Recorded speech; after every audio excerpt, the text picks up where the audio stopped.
Hey everyone, Nitron here. Today I'll be covering part 8 of the Murder at Caste Nathria Theorycrafts. Today I'll be covering the Shaman decks. If you're interested in the Demon Hunter, Druid, Hunter, Mage, Paladin, Priest, or Rogue decks, check out the last 7 videos. And tomorrow we'll be covering the Warlock decks. So the first list we'll be covering today is a Totem Shaman list using the new Totem cards introduced in this expansion. And our second list we'll be covering is an Evolve Shaman list using the new Evolve cards introduced in the expansion. Starting with the Totem Shaman list, we have a very interesting looking shell here. However, we'll walk through each part of it.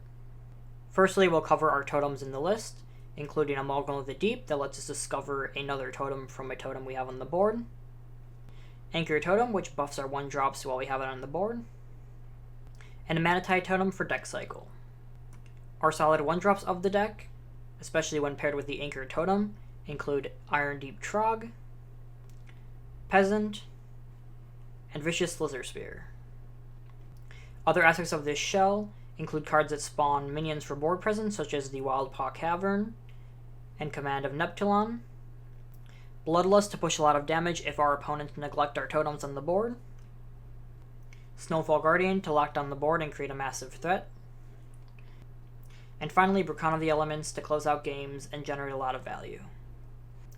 Looking at the rest of the list, we can see the rest of our totem package. Starting with the Carving Chisel, a very powerful weapon that generates a lot of totems. Party Favorite Totem, which has an arguably easy to reach and fuse effect of summoning many totems at once. Our main legendary of the list, that we built heavily around with totems, the Stonewright, which gives our totems a 2-attack buff for the rest of the game.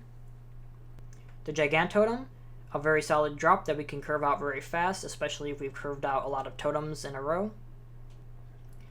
And finally, the Sinstone Totem, which on its own does not seem that impressive, however can get buffed with the Anchor Totem or the Stonewright later on in the game. Overall, it is very hard to tell if this list is going to perform well, as it is very dependent on the Stonewright legendary.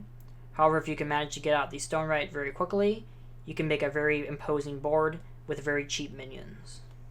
Our next list is an Evolve Shaman, utilizing the new Evolve cards introduced in this expansion.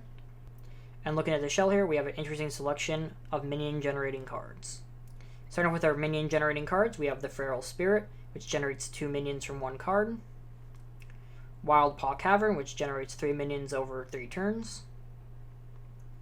Command of Neptulon, which summons 2 minions from 1 card. Coral Keeper, which summons a variable amount of minions based off the different spell schools we played. And finally, Baron Glacier, which summons an amount of minions based off how many frost spells we played during the game. To support Coral Keeper's effect of different spell schools, we run some cards like Scalding Geyser, which counts as our fire spell, as well as some frost spells to support both the Coral Keeper and Baron Glacier, such as Wind Chill, Frostbite, as well as Sleepbreaker, which generates more frost spells, as well as Perpetual Flame, to also count towards Coral Keeper's effect.